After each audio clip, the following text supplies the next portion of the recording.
Good morning everyone. Minhaj उस सिराज तबकाते नासरी, ये आंसर है। कौन सी इतिहासकार हैं और ये उनकी पुस्तकें कौन कौन सी हैं? फ़क़ ए मुदब्बिर, आदाब उल हर्ब, ज़ियाउद्दीन बरनी, तारीख़ फ़िरोज़शाही, ज़ियाउद्दीन बरनी तारीख़ फ़िरोज़शाही, इब्न बतूता, किताब उल रहला, ये पुस्तक है इनकी। ख्वाजा अबू बकर इसामी, फतूहुस सलातिनी, तो ये बुक्स हैं और ये इनके इतिहासकार हैं। ये ऊपर ये क्वेश्चन है, निम्नलिखित में से कौन सा सुमेलित नहीं है? तो बी सुमेलित नहीं था।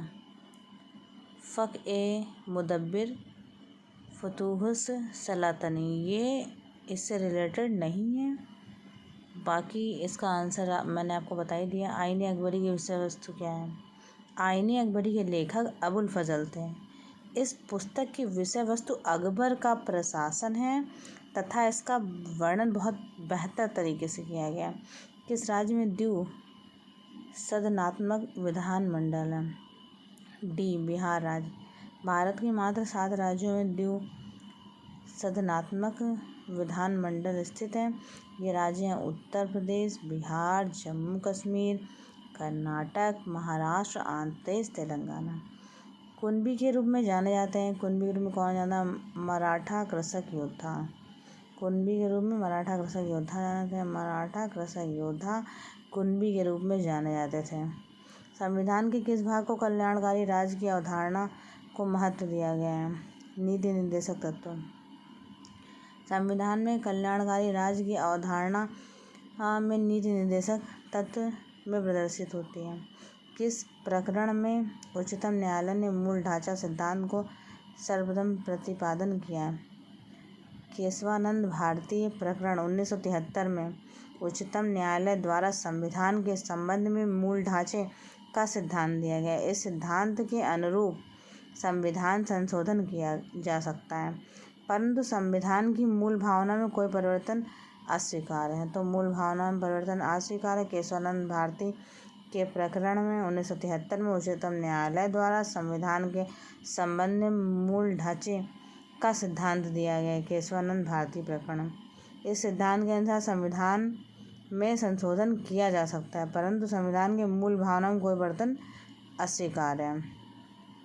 तो कौन सा सुमेलित है? तो चलिए देख लेते हैं। सही सुमेल प्रसेनजीत कौशल राज्य से शासक हैं, ये इनके राज्य हैं। प्रद्योत अवंती राज्य से। कालाशोक मगध राज्य से। उदयन वत्स कौशाम्बी। भारत की प्राचीनतम नवपाषाणी बस्ती कौन सी है?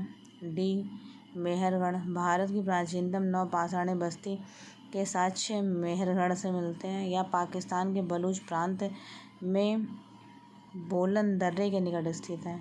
यहाँ से कृषक समुदाय के उद्भव के भारतीय उपमहाद्वीप में सबसे प्राचीन प्रमाण मिले हैं।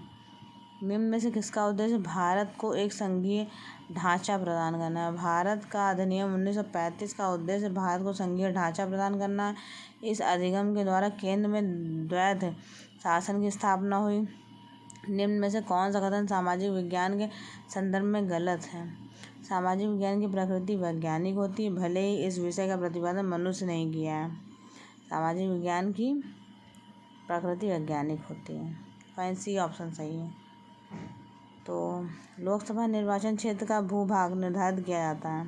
ए परिसीमन आयोग द्वारा। लोकसभा निर्वाचन क्षेत्र का भूभाग का निर्धारण परिसीमन आयोग द्वारा किया जाता है।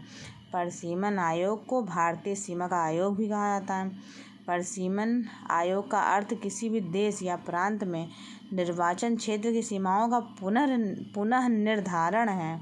इसके अंतर्गत सीटों की संख्या के आवंटन और क्षेत्रों में उनके सीमांकन का काम किया जाता है।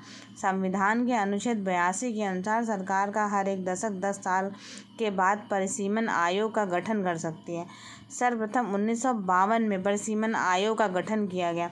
इसके बाद 1962, 1972, 2002 इस आयोग का गठन किया गया था। यह कार्यशील पूंजी में सम्मिलित है। कच्चा माल एवं नकदी कार्यशील पूंजी के अंतर्गत आते हैं। Thank you.